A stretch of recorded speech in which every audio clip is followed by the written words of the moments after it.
నమస్కారం,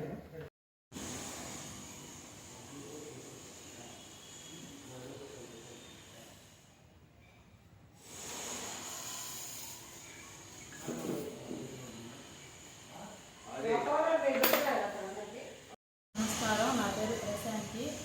మా అన్న రాయవరపు చిన్న తెల్లంగొండ నరసింహారావు అనే వ్యక్తిని అందూరులో ఉంటాడు. అతని దగ్గర 20,000 రూపాయల తండలకు తీసుకొని డబ్బులు కొంచెం కొంచెంగా కట్టు వస్తుంటే, మీరు కట్టలేరు, ఆ ఇంటి మీద మీకు లోన్ ఇప్పిస్తానని చెప్పేసి ఇంటి మీద లోన్ ఇప్పిస్తానని వాళ్ళకి వెళ్ళి రిజిస్ట్రేషన్ చేయించి ఆ ఇంటి మీద రిజిస్ట్రేషన్ చేయించుకొని డబ్బులు ఇప్పించకుండా మీకు ఇల్లు నాది అయిపోయింది, మీరు ఇంట్లోంచి బయటికి పోండి అని అంటూ గొడవ దిగుతూ వాళ్ళని కొట్టి ఊరికే వస్తూ కొడుతూ తింటూ ఉన్నారు.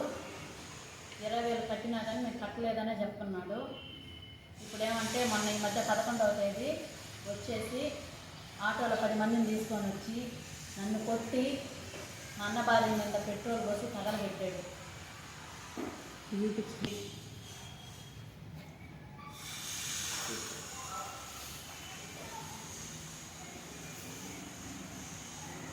ఎఫ్ఐఆర్ చేశారమ్మా?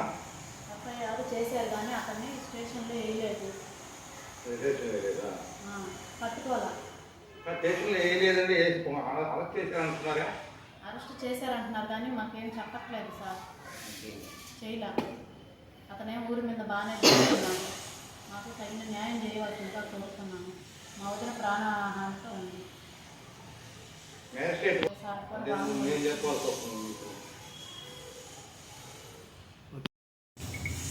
రాయవచ్చున్న మా ఇందుకూరు అల్లూరు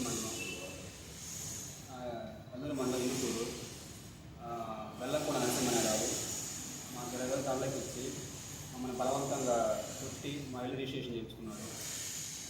నేను ఎప్పుడు ఆ అమ్మాయి మా భార్య మీద పెట్టారు, తగలబెట్టాడు. మా చెల్లిని కూడా కొట్టారు. మేము అసలు తనలు కడతా ఉన్నా కానీ కట్టేది వచ్చి ఇంటికి గొడవలు తీసుకొచ్చి మొన్న 11వ సాయంత్రం 6 గంటల నుంచి తీసుకొచ్చి కొట్టి అమ్మాయి ఒకటి కూడా సాగు పెట్టారు. మా భార్య సాగు పడుతుంది. మేము కట్టినా కానీ కట్టలేదని చెప్తాను. డబ్బులు అయినా మీరు ఎంత తీసుకున్నాం? నేను ఎప్పుడు తీసుకున్నారు? 11 తీసుకున్నాను. 20,000 కడతా వచ్చాయని. నేను కట్టలేవు, నీకు లోన్ ఇప్పిస్తానని చెప్పి ఇల్లు ఇప్పిస్తానని చెప్పి ఆయన నా దగ్గర కాగితం సమయం పిలుచుకొని మా ఇల్లు ఆక్రమించుకున్నాను. ఏమని చెప్పి తీసుకున్నాడు? కాగితం తీసుకున్నాడు.